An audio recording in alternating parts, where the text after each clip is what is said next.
So welcome to nature and nature boys. So आप लोगों को मालूम होगा कि पॉल्यूशन का सोल्यूशन जो है नेचुरल तरीके से ही होगा। तो इस वीडियो में मैं आप लोगों को जो टॉप 10 लोकल और देसी प्लांट्स हैं जो कि एयर प्यूरिफिकेशन में बहुत ही काम में आते हैं, उस प्लांट्स को मैं इस वीडियो में लेकर आया हूँ। तो अगर आप लोग बहुत ही हरी में जल्दीबाजी में, तो ऑलरेडी मैं इस प्लांट का लिस्ट है ना, उसको मैंने डिस्क्रिप्शन में डाल दिया, आप वहाँ से देख सकते हो। तो वीडियो स्टार्ट करने से पहले मैं आप लोगों को कुछ बातें बताने वाला हूँ कि मैंने किस बेसिस पे ये टॉप 10 प्लांट्स मैंने सेलेक्ट किए हैं। तो इसमें जो पहला नंबर 1 रीज़न है कि जितने भी सारे मैंने प्लांट सेलेक्ट किए हैं ये ईजिली अवेलेबल है। मतलब हर जगह आपको हर जगह ईजिली अवेलेबल मिल जाएंगे, हर नर्सरी में, छोटे बड़े सब नर्सरी में आराम से मिल जाएंगे बिना किसी परेशानी के। और जो दूसरी बात है कि ये जितने भी प्लांट्स मैंने सेलेक्ट किए हैं अपने इंडियन क्लाइमेटिक कंडीशन में आराम से कहीं पे भी, नॉर्थ इंडिया ले दे, साउथ इंडिया, ईस्ट वेस्ट, सब जगह आराम से ग्रो करेंगे। और जो तीसरी बात है कि इजी टू मेंटेनेंस, मतलब जीरो मेंटेनेंस, बस एक बार आप लगाओ उसके बाद सालों साल ऐसे जिएंगे। और जो चौथी, इनका कैनोपी बहुत ही बड़ा है। तो आप लोगों को मालूम है जितना बड़ा कैनोपी रहेगा उतना फ़ायदा होगा एनवायरनमेंट के लिए। तो चलिए वीडियो को शुरू करते हैं। तो इसमें मैंने कुछ फ्रूट प्लांट्स और कुछ नॉर्मल प्लांट सेलेक्ट किए हैं। तो इसमें जो पहला प्लांट है ना, मैंगो का है, जो कि आम। तो आम के बारे में अभी क्या ही बोलूँ, आम का जो हर एक पार्ट, फल से लेके फूल से, डाल से, सब पत्ते से, सब कुछ काम में आता है। तो इसके बारे में मैं नहीं बात करने जा रहा हूँ, क्योंकि इसके बारे में बात करूँ तो दिन कम पड़ जाएंगे बात करने के लिए मैंगो के बारे में। तो चलिए डायरेक्टली पॉइंट पे आते हैं, जो हमारा मेन मकसद है कि एयर प्यूरिफिकेशन।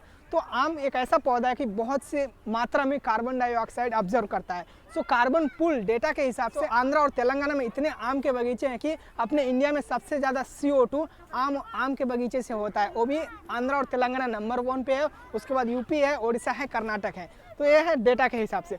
और जो दूसरा पौधा है वो है जामुन का। आप लोगों को मालूम है जामुन स्पेशली जंगलों में और फिर बहुत से मतलब ऊबड़ खाबड़ ज़मीन में और फिर जहाँ पे पानी नहीं होता वहाँ पे आराम से ग्रो कर जाता है। तो ये भी एक मतलब बहुत ही बेस्ट चॉइस है कि आप अगर जामुन लगा रहे हो, क्योंकि लोकल पेड़ है, ठीक है ना, आराम से लोकल, इसके बड़े बड़े पत्ते होते हैं। इवन समर में भी, इतने सारे धूप में भी पत्ते हरे भरे रहते हैं। तो ये भी मतलब बहुत से ज़्यादा मात्रा में CO2 हुआ, फिर अदर गैसेस हुआ, हार्मफुल पॉल्यूशन से बहुत ही कैप्चर करता है। ये भी मतलब एनवायरनमेंट के लिए बहुत ही फ़ायदा है। और आप लोगों को जामुन के बारे में बताऊँ ना, जाके इसके जो फल होते हैं, ये फल मतलब बर्ड्स के लिए, लोकल एनिमल्स के लिए और पेडेस्ट्रियन का सबके लिए मतलब बहुत ही लाभदायक है। इसीलिए आप लोग जंगलों में देखोगे हर जगह जामुन मिलता है। तो बहुत ही मतलब लाभदायक है, एयर प्यूरिफिकेशन करता है। एक पेड़ मतलब इतने सारे फ़ायदे, मैंने तो सच में बहुत ही अमेजिंग प्लांट है, आप आराम से जामुन लगा सकते हो।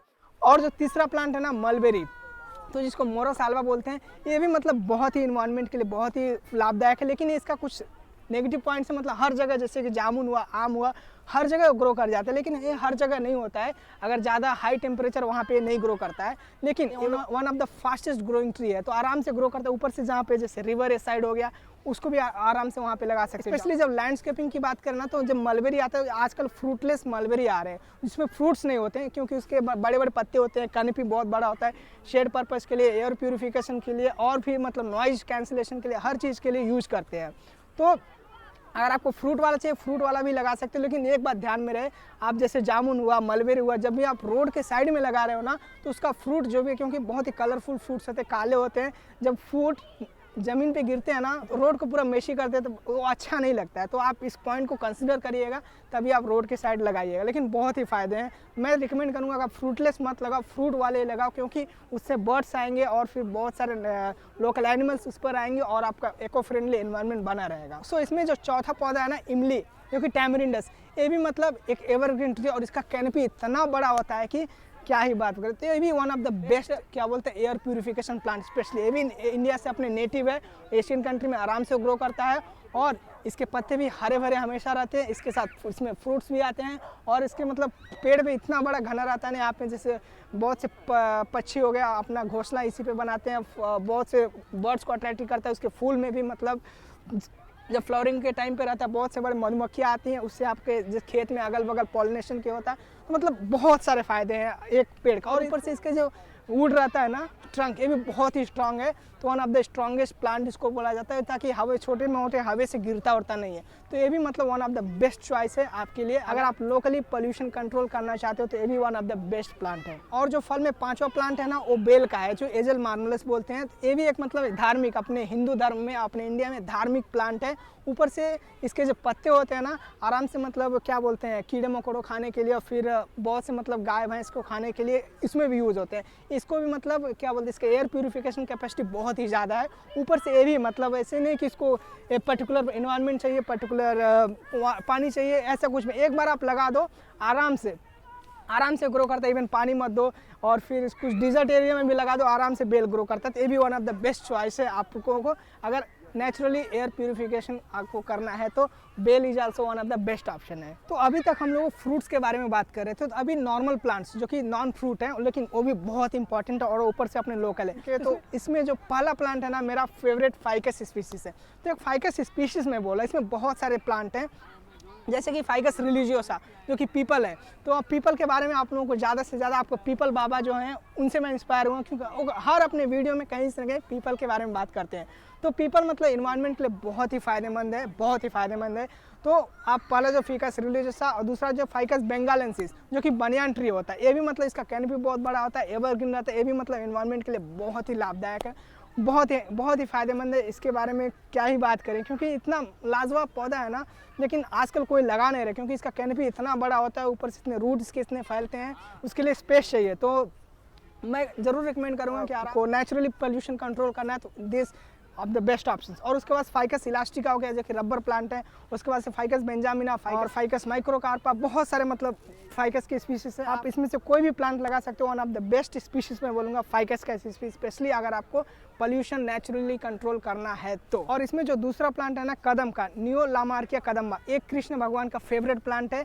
और ये भी one of the fastest growing, मतलब इतना जल्दी से ग्रो करता है। आपको 3-4 साल के अंदर आराम से कहीं आपको शेड चाहिए तो मैं ये रिकमेंड करूँगा कि आप कदम्बा का ट्री लगाओ।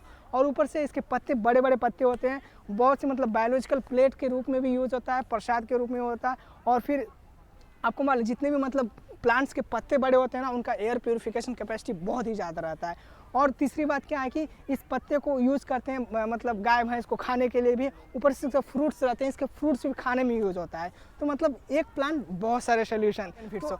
और ये भी आराम से हर इन्वायरमेंट पे, आप नॉर्थ से साउथ ले लीजिए, ईस्ट से वेस्ट लीजिए, हर जगह आराम से ग्रो करते हैं। बस एक बार लगाओ, उसके बाद छोड़ दो, एक बार लगाओ उसके बाद छोड़ दो, आराम से 100 साल आराम से जीते हैं सब। सो इस लिस्ट में जो मेरा तीसरा प्लांट है वो टर्मिनेलिया स्पीशीज से है। तो टर्मिनेलिया में बहुत सारे मतलब स्पीशीज हैं। तो इसमें जो पाला हुआ है टर्मिनेलिया कटप्पा, तो ये बाहुबली वाला कटप्पा नहीं है, ये प्लांट वाला कटप्पा है। इसको कॉमन नेम इंडियन बादाम बोलते हैं।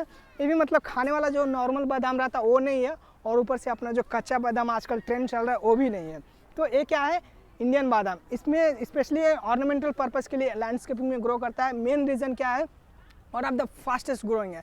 आपको 4-5 साल के अंदर एक बड़ा सा ब्रिज के रूप में हो जाएगा। और इसके जो पत्ते हैं ना, ऐसे मतलब हॉरिजॉन्टल में ग्रो करते हैं। इसके ब्रांचेस और पत्ते बहुत बड़े बड़े होते हैं, तो बायोलॉजिकल प्लेट में भी यूज होता है।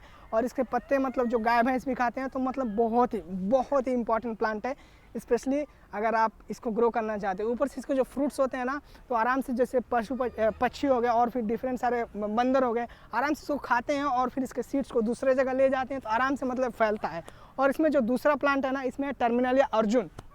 तो आपको अर्जुन के प्लांट के बारे में मालूम होगा, ये भी मतलब बहुत ही इंपॉर्टेंट प्लांट है, एयर प्यूरिफिकेशन में बहुत इंपॉर्टेंट रोल प्ले करता है।